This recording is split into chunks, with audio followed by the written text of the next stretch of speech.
NBA 2K21 Next Gen. Honestly, y'all, I'm very disappointed. I haven't had a 2K like this since NBA 2K18. This shit is just down bad tremendous. This shit is just trash. This shit is just ass. This game is at its fucking worst right now, bro. I don't want to play the fucking game no more. It's getting worse, and the game is getting worse, and I'm really worried that if it continues to get worse, number one, it's going to die super quickly in this year, and number two, I'm kind of finally reaching the point where I'm just like, I think I'm going to be done uploading my team content. NBA 2K just doesn't feel the same anymore. It seems like every year when the new 2K comes out, everyone is calling it the worst one, but it wasn't always that way. There was a time when people loved 2K and were excited for the new one to come out every year. So what do the old games have that the new ones don't? Let's compare the newer 2K games to a game like 2K16, which is universally loved by the community, to find out why 2K doesn't feel the same anymore. I'm going to start out by listing the biggest reasons why people love 2K16 and hate the new ones. And I can't think of a more important reason than the game balancing. And I mean more specifically in my part. A lot of this video is going to be talking about my part. And that's because, to be honest, that's mainly what I played. And also, most of the problems that I can see with 2K have to do with my part. So the first thing that I've realized by looking back at the different games in the way that people viewed them is the balancing of the gameplay and the different builds. Balancing is so important because it's like the foundation of all the gameplay. People don't come to 2K to get tattoos and to look at the cool my part designs. They come to play the game. So the gameplay is by far the most important part. And if you have bad balancing, it doesn't matter what else you do to the game. People are not going to have fun with it, and they're not going to like it. And it goes the other way too. If everything else was dog shit, but the gameplay was good and fair and balanced, and people had fun, I don't think people would complain nearly as much. And I think that's proven with 2K16. The balancing was fair and fun in 2K16, and for the past few years, there have been so many builds that are just broken in OP, which not only makes you see the same thing every time, which gets so boring, but also it means you can't play any of the builds, because if you do, you're at a huge disadvantage. And I think you can already picture a few builds in your head from the past few years that have been so broken that it's not even funny. The one that comes to my mind is the playmaking shot creator. That thing is so fucking broken, and the annoying thing was there was a whole strategy to it, where in 3v3s at my park, there would be at least one play shot on the team, and they would have their two teammates go sit in the corners. The play shot would just dribble the whole shot clock out for 20 seconds, trying to break your ankles or something to get a shot up. And it's the most boring, infuriating gameplay of all time. Not just for my team, but for the other guys. Like, imagine being the two other people sitting there in the corner for the whole game. I mean, how boring is that? That may seem like a minor detail, but that's a huge deal. I don't remember anything like that in 2K16. And it felt like generally, there was not one just broken build that you had to choose. People could pick the ones they want and play the way they wanted to, and you could win in many different ways, which made it so much more fun. And that actually leads me to another problem, which is that when they make something that's bad, like having these annoyingly broken builds that people just abuse the fuck out of, they don't even fix them. Like, they don't balance anything. They just leave them there, and then maybe, if you're lucky, by the next 2K, they'll have fixed it. So you gotta deal with the same broken, annoying meta every game for the whole year, and they do nothing to improve the balancing of it. In my opinion, the gameplay of the My Park has gone down in the past 8 years somehow.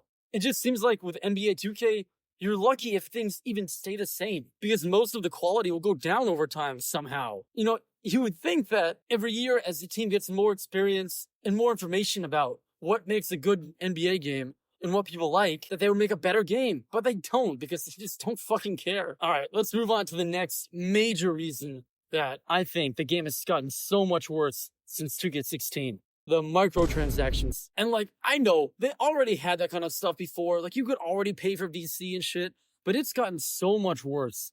I mean, I'll just start by saying, I don't know if this is true or not, but it always seems like every year it becomes harder and harder and takes longer to get your guy to a 99 by just playing. And it really feels like that 2K is trying to make it as hard and unfun as possible to grind to become a decent rank so that you can enjoy the game actually. Just so that you'll spend money on the game. And it doesn't help that my career is never anything different, and it's boring. Like, I know everybody feels it. My career is not really that fun to play. People only do it like a job to get your guy ranked up. I get that ranking your person up in any game is going to be hard and take time, but it should at least be fun. That's why you're playing the game. Not to mention that we all know that if you go into my park with a fucking brown shirt and you're 60 overall, nobody is going to play with you. Like, you feel like you get ostracized for not spending money on the game when you just put $70 into the game to buy it.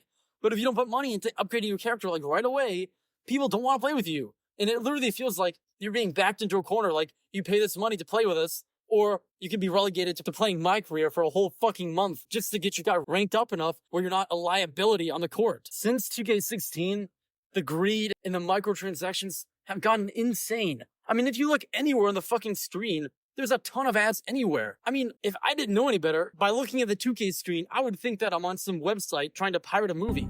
Because I've never seen so many ads on a fucking screen. And that's really sad considering that you're paying $70 for a game that's doing this. I mean, I can't even think of all the ways that 2K tries to charge money for things. I mean, there's the game by itself, and then of course you can get like the upgraded package every year, and then you've got your VC that you can pay for, and then there's a battle pass now, and then there's like the My Team too. I mean, it's ridiculous. It's so annoying that you pay so much money for a video game and you can't even enjoy it without them throwing shit in your face, trying to make you give them more money. So those are the two major things that I've noticed that I think make the biggest impact on why 2K16 feels so much better and different than the new ones. The microtransactions and the greed and the balancing of the gameplay. Those two things are so important and they've changed so much since that amazing game. But there are also some smaller things that aren't as important, but I think they're worth mentioning. Like the music. The music, in my opinion, is so much better in the older games.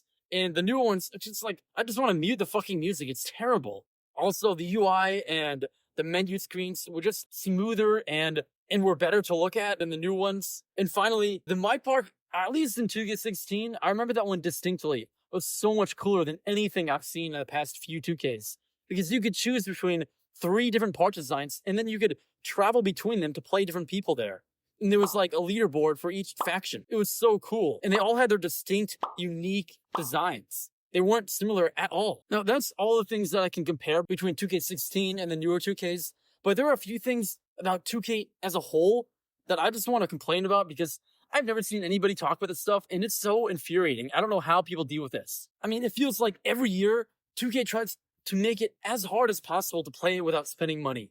The main thing that I will never understand about games like 2K is you have to buy a whole new game every single year. There are no other games where I can think that get away with that other than sports games. The only one is Call of Duty, and at least they change it a little bit. What makes it even worse for sports games like 2K is that they don't change anything. All they do is add a roster update. Like, they literally change nothing. If anything, they probably take some stuff out. I honestly don't know how they get away with that. That should be illegal. And the sad thing is, I can't even blame the community because, like, yeah, you could say, well, you know, if you don't like that, then just don't buy it. But, like, you really don't have a choice. They're the only NBA game there is. And once the new game comes out, the other ones pretty much die. Even the one that just came out last year. So if you want to play NBA, that's the only choice you have. And I just find it absolutely insane that they can make a carbon copy of the game and then sell it again a year later with just a roster update and change pretty much nothing, and everybody just buys it again. And not only that, they don't just buy the game, like I just said, they buy all the microtransactions too. So when you buy a game, you buy the $70 game, and then you buy some BC to make your character good. All of that money, that hundreds or thousands of dollars that you put into that game, the next year is worthless. You have to do it all over again. Like, what game can get away with that? I don't understand how they can do that. Like, when I think about other games, if they were to try to do something like that, the players would go to the company and burn it to the ground because it's so ridiculous. I mean, even if games put in just one aspect of what 2K does, like pay to win, people lose their shit. They get so mad, and rightfully so. But somehow 2K can get away with making the same game every year and making you pay for it, making the game pay to win, and then barely even updating the game when they do release it. I honestly don't know how they get away with that. And I think at this point, people are just so used to it that they're just like, yeah, it sucks, but whatever, we gotta do it. But I think they've really forgotten how egregious doing something like that actually is. I know I got a little heated at the end there, but that shit really annoys me. Alright, that's all I've got for you today, so I'll see you next video.